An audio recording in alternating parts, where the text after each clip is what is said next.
comes from. We recently visited where they do pull all this stuff out of the ground. Check it out.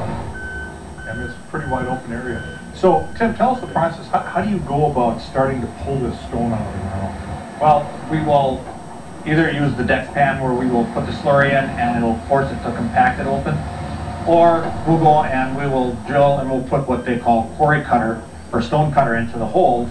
Then they'll go and they'll put their cap in, and then they'll go and they'll fill it with screenings and compact it, and they'll have a wire that'll come out, and they'll have a guy that will just take an instrument and he'll just set the blast off, and then he can test to make sure that all the charges went off so that there's no misfires or anything in the hole.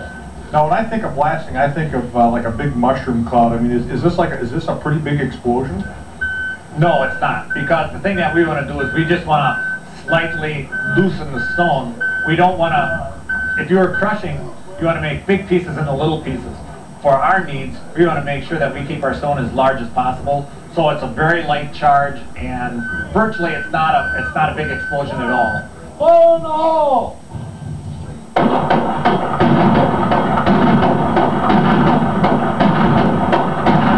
From there, what we'll do is we'll have the loaders come in, and they will have forks on, and they will just basically peel apart in the seams, and they'll be able to pull the stones out, and they'll sort them according to whether it might be stock for going into the saw plant or the cutting shop. It might go out for a regular outcropping or for flagstone or whatever. So Tim, once we're inside the manufacturing facility here, what's the process in turning all this stone into the final finished product? Well, first off is going to be, they'll set it off, and the machines are just a guillotine that will just, it's snapping the stone. It's a very fast process. It's precise, but not on the 16th of an inch or anything like that. And those are the splitters that you were talking about. Correct. Correct. So let's talk a little bit about that thin veneer. What's the whole process there? Well, it'll go from the splinters over here down to the thin veneer line where it'll go run through saws. And it's a fairly simple process. Once you know the thickness of the stone, it's just a matter of sawing it to that width. That's very true. And then you also want to do corners. I mean, that's the key thing that makes this thin veneer actually work. That's right. You have to have corners that will make it look like it's going to be a full stone. So we use equipment where there's two blades that will basically cut simultaneously, and they'll cut the stone out to make it into a corner.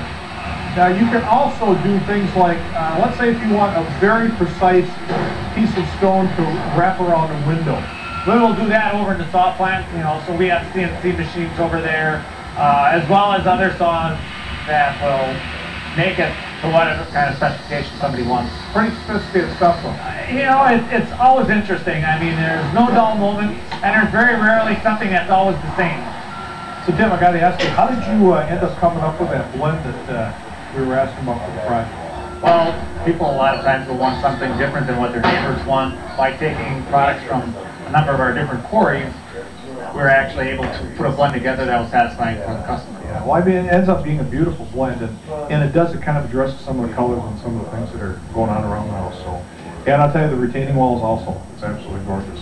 So thanks again for helping out. I think this is what, project number 12, 13?